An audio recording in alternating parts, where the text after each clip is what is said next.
दोस्तों, स्वागत है आपका आपके चैनल एग्ज़ाम राही में। और एनसीईआरटी के रीडिंग के क्रम में हम फ्रांसीसी क्रांति को देख रहे थे और फ्रांसीसी क्रांति की लगभग हमने 3 पार्ट को ख़त्म किया था और चौथे पार्ट पे आज हम आ पहुँचे हैं।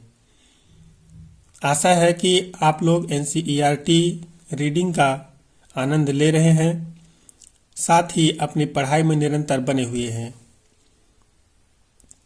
इसी आशा और विश्वास के साथ कि आपको हमारा यह प्रयास पसंद आ रहा है, आपसे निवेदन है कि आप लोग हमारे इस क्लास को अधिक से अधिक लोगों तक शेयर करें, जिससे ज़्यादा से ज़्यादा लोग इसका फ़ायदा ले सकें और हम आपके लिए और भी बेहतर कर सकें। साथ ही कमेंट के माध्यम से ज़रूर बताएं कि और किस चीज़ की आवश्यकता है, जिससे आपके एग्ज़ाम में और भी अच्छा परफॉर्मेंस हो सके।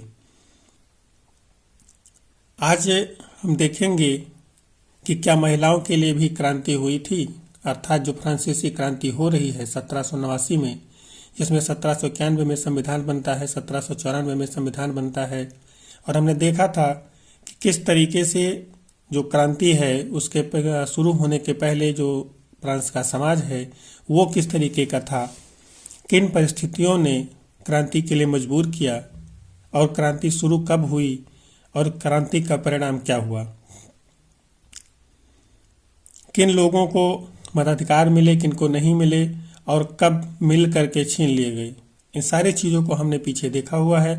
अगर आपने पीछे की क्लास नहीं देखा है तो आप उस क्लास को भी ज़रूर देखें, क्योंकि अगर आप शुरू से नहीं देखेंगे तो महिलाओं के लिए जो क्रांति हो रही है इसको आप नहीं समझ पाएंगे। इसलिए आप उसको पीछे जा कर के ज़रूर देखें। तो चलिए हम लोग इस चैप्टर में आगे बढ़ते हैं।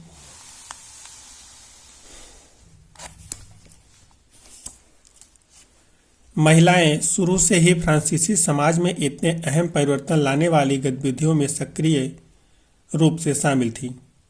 उन्हें उम्मीद थी कि उनकी भागीदारी क्रांतिकारी सरकार को उनका जीवन सुधारने हेतु ठोस कदम उठाने के लिए प्रेरित करेगी।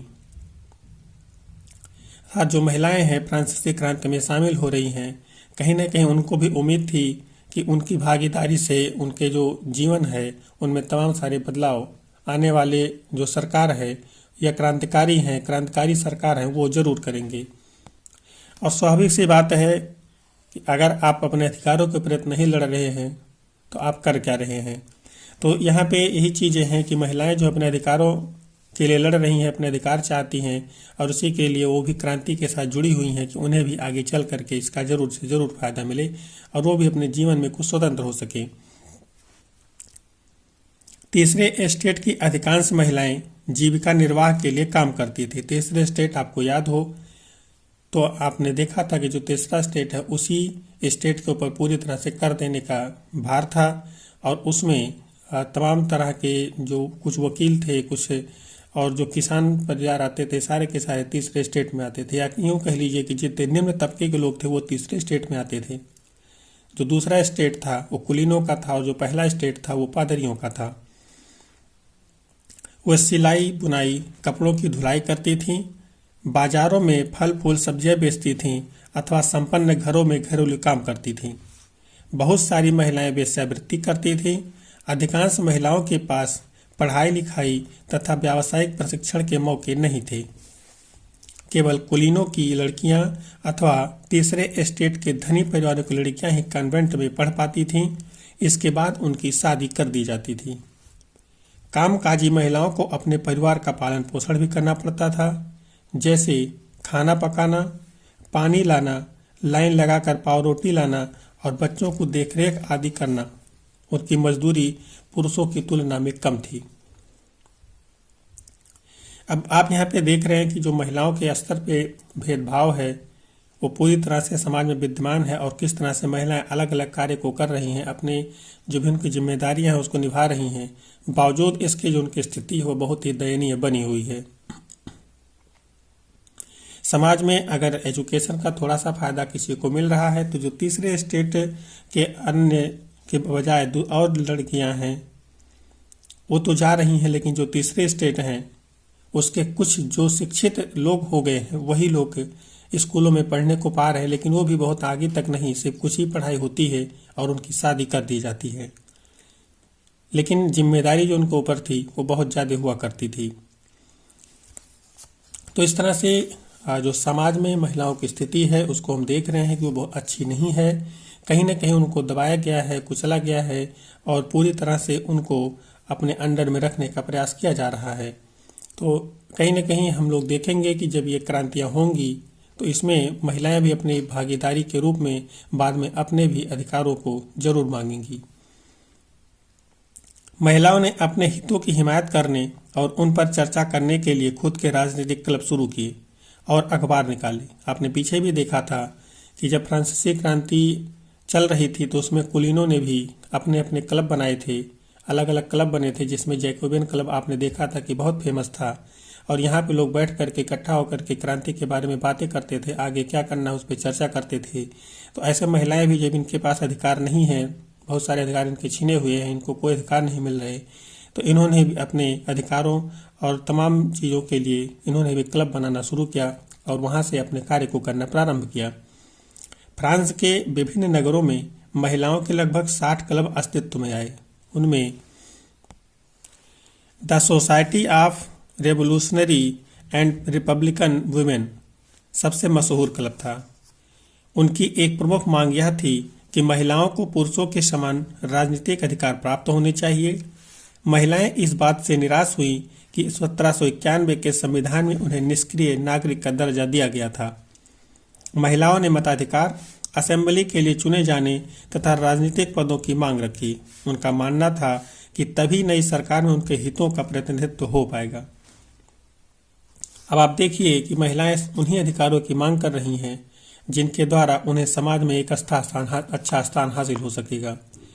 जब 1791 में संविधान बना था तो आपको याद हो, अगर आपने पीछे की क्लास किया हुआ है तो वहाँ पे आपने देखा था कि सक्रिय और निष्क्रिय दो पार्टों में बांट करके नागरिकों को रखा गया था। जो निष्क्रिय नागरिक जिनको माना गया था उनको किसी भी प्रकार के राइट नहीं दिए गए थे और खासकर मताधिकार का अधिकार उनको नहीं दिया गया था। और सिर्फ कुलीनों को और जो टैक्स पे करते थे कम से कम 3 दिन की मजदूरी के बराबर, सिर्फ उन्हीं को मताधिकार का एक तरह से राइट दिया गया था। तो यहाँ पर जो महिलाएं हैं वो अपने अधिकारों की मांग कर रही हैं, नाराज थीं कि इनको निष्क्रिय नागरिक माना गया और अब लोग मताधिकार के साथ साथ असेंबली में चुनाव लड़ने के लिए भी और राजनीतिक पदों की भी मांग रख रही हैं, जिनसे मानना था उनका कि अगर वो प्रतिनिधि होंगी तभी वो अपने अधिकारों के प्रति अच्छे से कार्य कर पाएंगी। प्रारंभिक वर्षों में क्रांतिकारी सरकार ने महिलाओं के जीवन में सुधार लाने वाले कुछ कानून लागू किए। सरकारी विद्यालयों की स्थापना के साथ ही सभी लड़कियों के लिए स्कूली शिक्षा को अनिवार्य बना दिया गया। अब पिता उन्हें उनकी मर्जी के खिलाफ शादी करने के लिए बाध्य नहीं कर सकते थे। शादी को स्वैच्छिक अनुबंध माना गया और नागरिक कानूनों के तहत उनका पंजीकरण किया जाने लगा। तलाक को कानूनी रूप दे दिया गया और मर्द औरत दोनों को ही इसकी अर्जी देने का अधिकार दिया गया। अब महिलाएं व्यावसायिक प्रशिक्षण ले सकती थीं, कलाकार बन सकती थी और छोटे मोटे व्यवसाय चला सकती थीं। अर्थात महिलाओं के अपेक्षा के अनुरूप जो क्रांतिकारी सरकार है उन्होंने इनके जीवन में कुछ बदलाव लाने के प्रयास किए और इनके लिए कुछ स्कूलों का निर्माण कराया गया। उनकी मर्जी के खिलाफ शादी न करने के लिए कानून बनाया गया।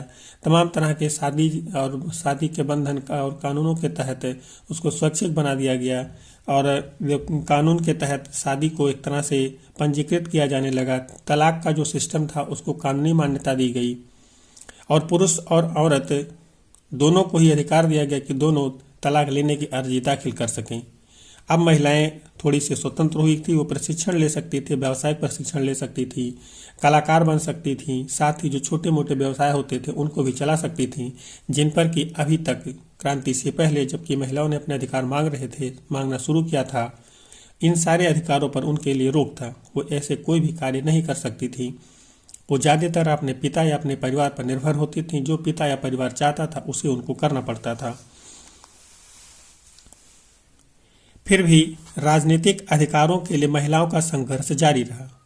आपने भी देखा कि पीछे इनको तमाम सारे अधिकार दिए गए, लेकिन अभी भी राजनीतिक अधिकार उनको नहीं दिया गया, उससे अभी भी उनको वंचित रखा गया है। आतंक राज के दौरान सरकार ने महिला क्लबों को बंद करने और उनकी राजनीतिक गतिविधियों पर प्रतिबंध लगाने वाला कानून लागू किया। अब आपको अगर याद होगा आतंक राज, तो आतंक राज उस समय था 1793 से 1794 के बीच में, जब एक नई सरकार का गठन हुआ था और वो पूरी तरह से निरंकुशवादी हो गया था। कई जानी मानी महिलाओं को गिरफ्तार कर लिया गया और उनमें से कुछ को फांसी पर चढ़ा दिया गया। अर्थात जो राजनीतिक अपने अधिकारों की मांग कर रही थी, उनमें से तमाम लोगों को गिरफ्तार कर दिया गया और उनको फांसी पर चढ़ा दिया गया।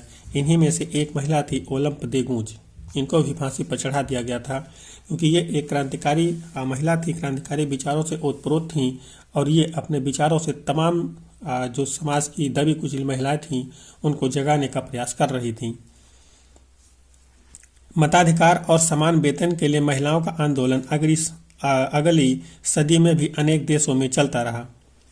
मताधिकार का संघर्ष 19वीं सदी के अंत तक एवं 20वीं सदी के प्रारंभ तक अंतर्राष्ट्रीय मताधिकार आंदोलन के लिए जारी रहा। क्रांतिकारी आंदोलन के दौरान फ्रांसीसी महिलाओं की राजनीतिक सरगर्मियों को प्रेरक स्मृति के रूप में जिंदा रखा गया। अंततः सन 1946 में फ्रांस की महिलाओं ने मताधिकार हासिल कर लिया। अब आप इस पैराग्राफ को अगर भारत के संदर्भ में कनेक्ट कर पा रहे हो तो आप यहाँ पे देखिए कि जो 1789 में जो देश स्वतंत्र हो रहा है, आज़ाद हो रहा है, अपने स्वतंत्र अस्तित्व में आ रहा है, और 1794 में वहाँ पे एक कह लीजिए कि संविधान, कानून सम्मत संविधान, या यूँ कह लीजिए कि जनता सम्मत समान संविधान स्थापित होता है। वहाँ पे भी महिलाओं को अपनी आज़ादी के लिए तमाम सारे संघर्ष करने पड़ते हैं और मताधिकार के लिए तो उन्हें लगभग 100 साल से लगभग 200 साल का इंतजार करना पड़ता है। आप देखिए कि 1789 के आसपास फ्रांस की क्रांति हो रही है, 91 में एक नई सरकार बनती है, 92-93 फिर से सरकार बनती है, 94 में फिर से सरकार बनती है, और कितनी सरकारें बीच में बनती रही होंगी, लेकिन महिलाओं को मताधिकार नहीं दिया गया। लेकिन महिलाओं ने भी हार नहीं मानी, इतने लंबे समय तक अपने इस अधिकार के लिए लड़ाई जारी रखी और अंततः 1946 में भारत की स्वतंत्रता के एक साल पहले फ्रांस की महिलाओं ने भी मताधिकार का अधिकार हासिल कर लिया। तो इस तरह से हम देखें कि महिलाओं के लिए जो क्रांति की बात हुई थी कि नहीं हुई थी, तो हमने देखा कि महिलाओं के लिए भी क्रांति हुई थी और वो क्रांति महिलाओं के द्वारा ही किया गया था। उसमें और किसी ने शायद उनका साथ नहीं दिया था, लेकिन उन्होंने अपने ही आंदोलन के माध्यम से अपने लिए मताधिकार हासिल किया, क्योंकि और सारे लगभग अधिकार उनको पहले से हासिल थे। इसी एक अधिकार के लिए उनको उनके मतलब राजनीति में वंचित रखा गया था। तो इस तरह से हमने देखा कि महिलाओं के लिए जो क्रांति हुई थी किस तरीके से हुई थी और कैसे इन लोगों को जो अधिकार है वो प्राप्त होते हैं। हम इसमें इसके अगले पार्ट में चलते हैं। इसे में हम लोग आगे चलते हैं और देखते हैं कि दास प्रथा का जो उन्मूलन है वो कैसे होता है, अर्थात फ्रांसीसी क्रांति के बाद, फ्रांसीसी क्रांति के साथ या उसके बाद अन्य समय में दास प्रथा का उन्मूलन कैसे किया जा रहा है, हम इसको यहाँ पे देखेंगे। फ्रांसीसी उपनिवेशों में दास प्रथा का उन्मूलन जैकोबिन शासन के क्रांतिकारी सामाजिक सुधारों में से एक था। अर्थात फ्रांसीसी जो है वहाँ पे जो जैकोबिन शासन है, जब वहाँ पे जो क्रांतिकारी सामाजिक सुधार हो रहे हैं, तो वहाँ पे जैकोबिन शासन में ही जो दास प्रथा का उन्मूलन है वो एक तरह से सामाजिक सुधार जो था वो कई सारे सुधारों में से एक है। कैरेबियाई उपनिवेश मार्टिनिक, गाडेलोप और सैन डोमिंगो तंबाकू, नील, चीनी एवं कॉफी जैसे वस्तुओं के महत्वपूर्ण आपूर्तिकर्ता थे। अपरिचित एवं दूर देश जाने और काम करने के प्रति यूरोपियों की अनिच्छा का मतलब था बागानों में श्रम की कमी। इस कमी को यूरोप, अफ्रीका एवं अमेरिका के बीच त्रिकोणीय दास व्यापार द्वारा पूरा किया गया। दास व्यापार 17वीं शताब्दी में शुरू हुआ। फ्रांसीसी सौदागर बोर्दे या नाश्ते बंदरगाह से अफ्रीका तट पर ले जाते थे, जहां वे स्थानीय सरदारों से दास खरीदते थे। दासों को दाग कर एवं हथकड़ियां डालकर अटलांटिक महासागर के पार कैरेबियाई देशों तक 3 माह की लंबी समुद्री यात्रा के लिए जहाज़ों में ठूंस दिया जाता था। वहां उन्हें बागान मालिकों को बेच दिया जाता था। दास श्रम के बल पर यूरोपीय बाजारों में चीनी, कॉफी एवं नील की बढ़ती मांग को पूरा करना संभव हुआ। बोर्दे और नान्ते जैसे बंदरगाह फलते फूलते दास व्यापार के कारण ही समृद्ध नगर बन गए। अब यहाँ पे आप देखिए कि किस तरह से जो दास हैं उनको एक जगह से उठा करके दूसरे जगह पहुंचाया जाता है, और उन्हें सिर्फ इतना ही नहीं कि ले जाया जा रहा है, उनको एक तरह से यातनाएं दी जा रही हैं। उनके शरीर में कहीं ना कहीं एक तरह से चिन्ह लगाए जा रहे हैं, दागने की प्रथा का, दागने को कह सकते हैं। एक तरह से उनके शरीर में गर्म लोहे से एक तरह से चिन्ह लगाया जाता है कि ये किसके दास हैं, और उसके बावजूद उन्हें हथकड़ियों में जकड़ा जाता था। और कैरिबियाई देश जो हैं वहाँ तक पहुँचने में जो जहाज़ थे उस वक्त पानी के जहाज हुआ करते थे, उनको 3 माह का वक्त लगता था, और इस 3 माह के वक्त में उनको उसी समुद्री जहाज में यात्रा करनी होती थी जिसमें कि इनको बहुतायत मात्रा में भर के रखा जाता था। साथ ही आप लोग देखेंगे कि जब ये दास वहाँ पे पहुँचते थे तो चूंकि ये बीच में इतनी बुरी स्थिति में ले जाए जाते थे कि बहुत सारे दास मर जाते थे, वहाँ तक पहुँच ही नहीं पाते थे, इतनी यातना के साथ इनको ले जाया जाता था। लेकिन इन्हीं दासों के माध्यम से ही जो यूरोपीय बाजार में चीनी, काफ़ी और नील की मांग बढ़ रही थी उसको पूरा करना संभव हो पाया था। और जो बागान मालिकों में काम करना होता था वहाँ पर भी इन्हीं दासों से ही काम करवाया जाता था। इसी के कारण ही, इन्हीं दास व्यापार के कारण ही जो बोर्दे और नास्ते बंदरगाह थे उस समय वो पूरी तरह से समृद्धशाली हो गए थे, और उसके आसपास जो नगर बसे थे वो भी एक तरह से समृद्धशाली नगर बन गए थे। आप यहाँ पे ये ध्यान रखिए कि जो दास प्रथा शुरू हुआ था, दासों को एक जगह से दूसरी जगह ले जाकर के उनसे काम करवाने की प्रथा जो शुरू हुई थी वो 17वीं शताब्दी में शुरू हुई थी। 17वीं शताब्दी को आप कह लीजिए 1600 के बाद, अर्थात इसी समय आप देखें कि भारत में भी ईस्ट इंडिया कंपनी की स्थापना हो रही है, और आगे भारत में भी ईस्ट इंडिया कंपनी जो है, कंपनी के अधिकारी जो हैं भारत से तमाम लोगों को ले जा करके अफ्रीका में व्यापार एक तरह से तमाम बागानों में लगा रहे हैं, तमाम तरह की माइनिंग में लगा रहे हैं। तो यही जो दास व्यापार था, यही दास व्यापार जो फ्रांसीसी लोग हैं वो भी कर रहे हैं। इसी तरह के दास व्यापार ये लोग भी अलग जगहों से, अफ्रीका से जा कर के दास खरीदते हैं और इनको अलग अलग जगह जैसे मार्टिनिक, गाडेलोप और सैन डोमिंगो जैसे जो देश हैं, जो कि इस समय तंबाकू, नील, चीनी और काफ़ी जैसे पदार्थ वस्तुओं के आपूर्तिकर्ता हुआ करते थे, इनसे ही हर जगह सामान पहुंचते थे। लेकिन यहाँ पे जो लोग थे उनकी कमी थी। इसी कमी को पूरा करने के लिए जो फ्रांसीसी हैं वो दासों को खरीद रहे हैं और यहाँ पर ले जाकर के इनके बागान मालिकों को बेच देते थे। तो इस तरह से हमने देखा कि दास जो है कब प्रथा कब शुरू हुआ था और कैसे उस पर कार्य हो रहा है, और भारत के संदर्भ में भी दास प्रथा कैसे फल फूल रहा था। आगे हम लोग इसमें देखते हैं 18वीं सदी में फ्रांस में दास प्रथा की ज़्यादा निंदा नहीं हुई। नेशनल असेंबली में लंबी बहस हुई कि व्यक्ति के मूलभूत अधिकार उपनिवेशों में रहने वाली प्रजा सहित समस्त फ्रांसीसी प्रजा को प्रदान किए जाएं या नहीं, परंतु दास व्यापार पर निर्भर व्यापारियों के विरोध के भय से नेशनल असेंबली में कोई कानून पारित नहीं किया गया। लेकिन अंततः सन 1794 के कन्वेंशन ने फ्रांसीसी उपनिवेशों में सभी दासों के मुक्ति का कानून पारित कर दिया, पर यह कानून एक छोटी सी अवधि तक ही लागू रहा। 10 वर्ष बाद नेपोलियन ने दास प्रथा पुनः शुरू कर दी। बागान मालिकों को अपने आर्थिक हित साधने के लिए अफ्रीकी निग्रो लोगों को गुलाम बनाने की स्वतंत्रता मिल गई। फ्रांसीसी उपनिवेशों से अंतिम रूप से दास प्रथा का उन्मूलन 1848 में किया गया। तो आप यहाँ पे देख रहे हैं कि किस तरह से जो दास प्रथा है वो शुरू होती है, और उसी पे जो फ्रांसीसी क्रांति होती है उसके बाद, मतलब जो फ्रांसीसी क्रांति होती है उसमें भी जो सरकारें हैं वो बहुत ही ज़्यादा इच्छुक नहीं हो रही थीं, या एक तरह से कह लीजिए कि डर रही थीं दास प्रथा को ख़त्म करने के लिए।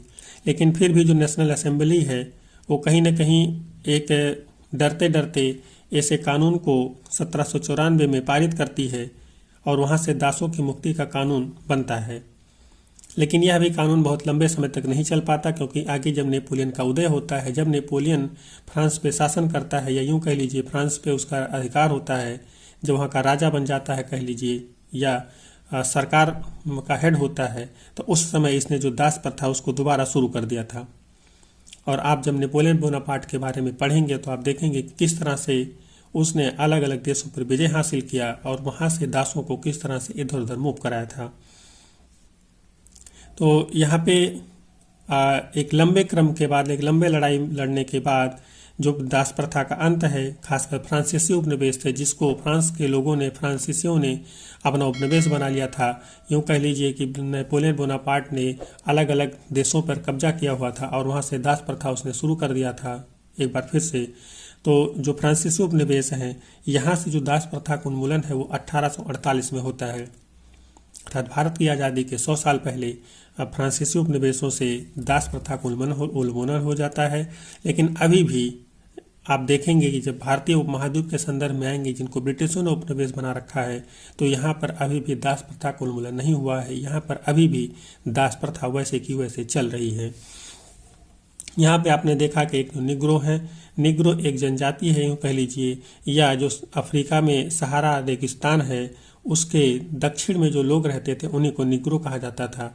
यह एक तरह से बहुत ही अपमानजनक शब्द हुआ करता था, लेकिन अब इसका इस्तेमाल नहीं होता। लेकिन फिर भी आपके एग्ज़ाम में कई बार पूछा गया है निग्रो जनजातियाँ कहाँ पाई जाती हैं, तो अफ्रीका के सहारा रेगिस्तान के पास में पाई जाती हैं। अब हम लोग यहाँ पर इस चैप्टर के लास्ट पार्ट में आ चुके हैं और इस चैप्टर को हम लोग यहाँ पे आज ख़त्म करेंगे। इस चैप्टर का जो लास्ट हेडिंग है, या के लिए जो लास्ट पार्ट है, उसका शीर्षक है क्रांति और रोजाना की जिंदगी, अर्थात क्रांति के समय और क्रांति के बाद जो जिंदगी है वो कैसे रोजाना की चल रही है, इसको हम लोग यहाँ पे देखेंगे। क्या राजनीति लोगों का पहनावा, उनकी बोलचाल अथवा उनके द्वारा पढ़ी जाने वाली पुस्तकों को बदल सकती है? सन 1789 के बाद के वर्षों में फ्रांस के पुरुषों, महिलाओं एवं बच्चों के जीवन में ऐसे अनेक परिवर्तन आए। क्रांतिकारी सरकारों ने कानून बनाकर स्वतंत्रता एवं समानता के आदर्शों को रोजाना की जिंदगी में उतारने का प्रयास किया। अर्थात जो क्रांतिकारी सरकार है, जो सरकारें बन रही हैं क्रांति के बाद, वो तमाम सारे बदलावों को कर करके समाज में उतारने का, समाज में लाने का प्रयास कर रही हैं, एक समता मूलक समाज स्थापित करने का प्रयास कर रही हैं। बास्तिल के विध्वंस के बाद सन 1789 की गर्मियों में जो सबसे महत्वपूर्ण कानून अस्तित्व में आया वह था सेंसरशिप की समाप्ति। आपको याद हो कि पीछे जो प्रेस थे उस पर प्रतिबंध लगा दिए गए थे।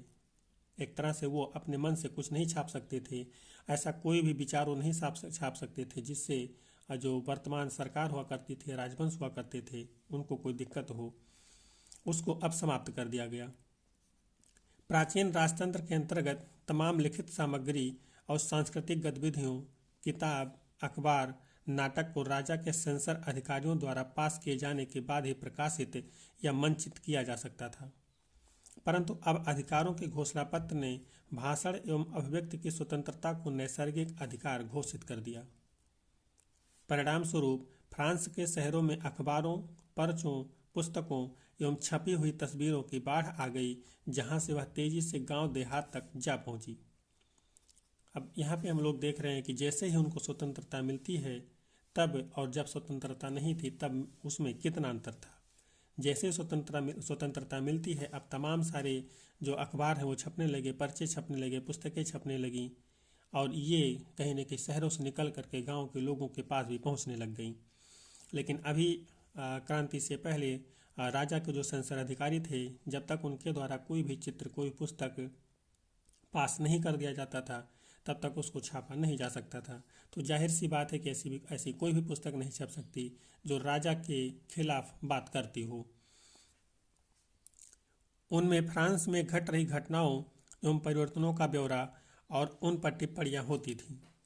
प्रेस की स्वतंत्रता का मतलब यह था कि किसी भी घटना का परस्पर विरोधी विचार भी व्यक्त किए जा सकते थे, अर्थात वाद और प्रतिवाद की स्थिति यहाँ पे आ गई थी कि किसी चीज़ का पक्ष अगर है तो उसका विपक्ष भी होगा, तो जो प्रेस है वो दोनों पे बात कर सकती है। जबकि अभी तक सिर्फ उसी पे बात हो सकती थी जो राजा को पसंद हो। प्रिंट माध्यम का उपयोग करके एक पक्ष ने दूसरे पक्ष को अपने दृष्टिकोण से सहमत कराने की कोशिश की। नाटक, संगीत और उत्सवी जुलूसों में असंख्य लोग जाने लगे। स्वतंत्रता और न्याय के बारे में राजनीतिज्ञों व दार्शनिकों के पांडित्यपूर्ण लेखन को समझने और उससे जुड़ने का यह लोकप्रिय तरीका था, क्योंकि किताबों को पढ़ना तो मुट्ठी भर शिक्षितों के लिए ही संभव था। चीज़ें तो छप रही हैं, लेकिन जब लोगों के पास शिक्षा ही नहीं है, लोग शिक्षित ही नहीं, तो इनको कैसे पढ़ सकते हैं।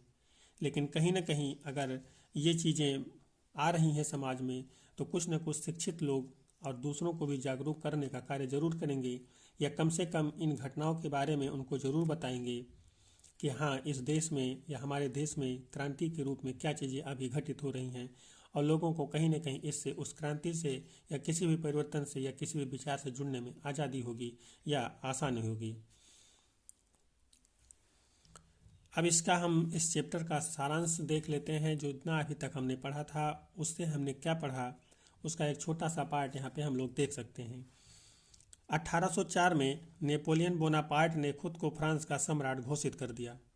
आपने पीछे देखा था कि जो दास प्रथा पे एक तरह से काम 1994 में कानून बना करके उसको रोक लगाया गया था। हमने वहाँ पे आपने पढ़ा था कि उसके अगले 10 साल के बाद ही यहाँ पे फिर से दास प्रथा को शुरू कर दिया गया, और शुरू करने का कार्य नेपोलियन बोनापार्ट ने किया था। उसने पड़ोस के यूरोपीय देशों की विजय यात्रा की। पुराने राजवंशों को हटाकर उसने नए साम्राज्य बनाए और उनकी बागडोर अपने खानदान के लोगों के हाथों में दे दी। नेपोलियन खुद को यूरोप के आधुनिकीकरण का अग्रदूत मानता था। उसने निजी संपत्ति की सुरक्षा के कानून बनाए और दशमलव पद्धति पर आधारित नाप तौल की एक समान प्रणाली चलाई। अब यहाँ पे आप देखिए, जो नेपोलियन है वो किस तरह से जो अपने विजय अभियान है अपने यूरोपीय देशों में, अपने आसपास के देशों में वो चला रहा है।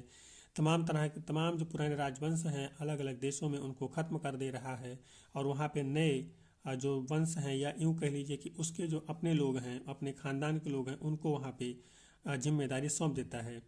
ऐसा मानता था कि जो यूरोप का आधुनिकीकरण है उसका वही अग्रदूत है, या उसी के द्वारा ही यूरोप का आधुनिकीकरण हो सकता है, इसके अलावा और किसी चीज़ से संभव नहीं है। इसने निजी संपत्तियों की सुरक्षा के लिए कानून बनाए, और वहाँ पे नाप तौल के लिए जो दशमलव पर आधारित पद्धति है उसकी एक प्रणाली चलाई, जो सभी के लिए एक परस्पर बराबर थी। शुरू में बहुत सारे लोगों को नेपोलियन मुक्तिदाता लगता था और उससे जनता को स्वतंत्रता दिलाने की उम्मीद थी, पर जल्दी ही उसकी सेनाओं को लोग हमलावर मानने लगे। आखिरकार 1815 में वाटरलू में उसकी हार हुई। यूरोप के बाकी हिस्सों में मुक्ति और आधुनिक कानूनों को फैलाने वाले उसके क्रांतिकारी उपायों का असर उसकी मृत्यु के काफ़ी समय बाद सामने आया। अर्थात जो भी वो कार्य अपने समय में कर रहा था, अपने सम्राट बनने के समय, जब उसने 1804 में अपने आप को सम्राट घोषित कर दिया था, तो उसने उस वक्त से के बाद जब तक जीवित रहा 1815 तक जिन कार्यों को किया, उसका जो एक तरह से परिणाम हुआ वो काफ़ी समय के बाद समाज में दिखाई दिया। लेकिन इससे भी लोगों को एक तरह से निराशा ही हुई थी। लोगों को लग रहा था कि शायद ये लोगों की ज़िंदगी में परिवर्तन लाएगा, लेकिन एक समय आया कि जल्द ही उसके बारे में भी लोगों को धारणा बन गई कि यह भी कहीं ना कहीं हमारे ज़िंदगी में कोई बदलाव नहीं करेगा, बल्कि उसको और ही नाश करने का प्रयास कर रहा है। तो इससे भी कहीं न कहीं जनता जो है वो त्राही कर रही है, लेकिन उसकी भी मजबूरी है, क्योंकि उसके पास एक संगठित और एक बड़ी सेना है, जिसके कारण उसके खिलाफ कोई आवाज़ नहीं उठा पा रहा। वो अलग अलग देशों को विजित कर रहा है, लेकिन 1815 में वाटरलू में उसकी हार हो जाती है, और इसी के साथ उसका जो साम्राज्य है वो एक तरह से ध्वंस हो जाता है। स्वतंत्रता और जनवादी अधिकारों के विचार फ्रांसीसी क्रांति की सबसे महत्वपूर्ण विरासत थे। ये विचार 19वीं सदी में फ्रांस से निकलकर बाकी यूरोप में फैले, और इसके कारण वहाँ सामंती व्यवस्था का नाश हुआ। औपनिवेशिक समाजों ने संप्रभु राष्ट्र राज्य की स्थापना के अपने आंदोलनों में दासता से मुक्ति के विचार को नई परिभाषा दी। टीपू सुल्तान और राजा राम मोहन राय क्रांतिकारी फ्रांस में उपजे विचारों से प्रेरणा लेने वाले दो ठोस उदाहरण थे। अर्थात हम लोग कह सकते हैं जो फ्रांसीसी क्रांति थी इसमें जो सबसे महत्वपूर्ण था उसमें था स्वतंत्रता और लोगों के अधिकारों पर विचार। ये इस क्रांति की सबसे बड़ी उपज थी। और कहीं न कहीं फ्रांसीसी क्रांति के बारे में आप लोग समझ सकते हैं कि ये जो क्रांति है, इसी क्रांति के बाद यूरोप के अन्य देशों में भी जो सामंती व्यवस्था है उसका नाश होता है। और कहीं न कहीं इसकी जो एक झलक है वो भारत में भी दिखाई देती है, भारत की जनता में भी दिखाई देती है। यहाँ पर भी लोगों का सामंती व्यवस्था के खिलाफ जो एक मन है वो बदलना शुरू होता है। और यहाँ पे भी आपने देखा था कि बीच बीच में सामंतों के खिलाफ कई आंदोलन हुए थे जब आप भारत को पढ़ रहे थे। तो कहीं न कहीं जो फ्रांसीसी क्रांति था उसका जो परिणाम था वो फ्रांस से बाहर निकल करके और भी अन्य देशों पर जरूर पड़ा था। इसीलिए कहते हैं कि अगर फ्रांस की क्रांति उसमें ना हुई होती तो बाकी विश्व का क्या हुआ होता। तो हम कह सकते हैं अगर उस समय क्रांति वहाँ पे ना हुई होती तो लोग ये समझ ही ना पाते, जान ही ना पाते कि एक शासन के विरुद्ध भी इस तरह से कार्य किया जा सकता है, एक राजा को इस तरह से क्रांति के माध्यम से हटाया भी जा सकता है, नई सरकार का गठन हो सकता है और सरकार को या राजा को उसके सामने या जनता के अधिकारों के सामने, जनता के सामने झुकना पड़ता है। तो इस समय अगर हम लोग देखेंगे जो भारत में दो लोग हैं, टीपू सुल्तान और राजा राम मोहन राय, ये जो फ्रांसीसी क्रांति है इससे पूरी भली भांति परिचित हैं और इन्होंने उसी क्रांति से सीख लेते हुए भारत में भी अपने तमाम तरह से कदमों को बदला था। तो इस तरह से हमने देखा जो हमारा फ्रांसीसी क्रांति है वो यहाँ पे ये चैप्टर हमारा खत्म होता है। आगे हम लोग इसी से संबंधित ही यूरोप में समाजवाद और रूसी क्रांति दोनों के संबंधों को देखेंगे और देखेंगे कि कैसे एक सामाजिक परिवर्तन का युग शुरू होता है या एक नए युग का शुरुआत या सूत्रपात होता है फ्रांसीसी क्रांति के बाद, या फ्रांसीसी क्रांति से संबंधित विचारों से ओतप्रोत अन्य देशों ने कैसे एक तरह से क्रांति की थी। तो यहाँ पे हम लोग इस चैप्टर को ख़त्म करेंगे, लेकिन उसके पहले यहाँ पे कुछ क्वेश्चन है, इनको आप देख लें और इनको करने की कोशिश ज़रूर करें। क्वेश्चनों को करना आपके लिए कंपलसरी है, आपको इसको करना ही चाहिए, इसके अलावा आपके पास और कोई ऑप्शन नहीं है। तो यहाँ पे आप लोगों ने देखा यह क्वेश्चन भी है। यहाँ पे हम लोग जैसा कि अभी चर्चा कर रहे थे कि जो फ्रांस की क्रांति है उसका अन्य देशों, यूरोपीय देशों के साथ साथ अन्य अलग अलग उपनिवेशों में भी इनके विचारों का फैलाव हुआ था और उससे तमाम तरह के बदलाव हुए थे। इसी से संबंधित यहाँ पे हम देखते हैं क्वेश्चन है 19वीं और 20वीं सदी की दुनिया के लिए फ्रांसीसी क्रांति कौन सी विरासत छोड़ गई थी। अभी हम लोग इस पर चर्चा कर रहे थे। तो आप लोग देख रहे हैं कि जो क्वेश्चन यहाँ पे दिए गए हैं वो सारे क्वेश्चन हमारे इसी चैप्टर से और इसी लेक्चर से संबंधित हैं, अलग से कोई क्वेश्चन नहीं है। तो आप इन क्वेश्चनों को करिए और कहीं न कहीं अपने दिमाग में जो विचार उपजते हैं उनको अपने कॉपी कलम के माध्यम से बाहर निकालिए। तो यहाँ पे हम लोग इस चैप्टर को ख़त्म करते हैं, मिलेंगे अगले चैप्टर में। तब तक के लिए इस आशा और विश्वास के साथ कि आप इस क्लास को पसंद कर रहे हैं, वीडियो को शेयर कर रहे हैं, साथ ही कमेंट के माध्यम से हमें ज़रूर बताएंगे कि आपको और किस सुधार की आवश्यकता है। मिलते हैं अगले वीडियो में, तब तक के लिए जय हिंद।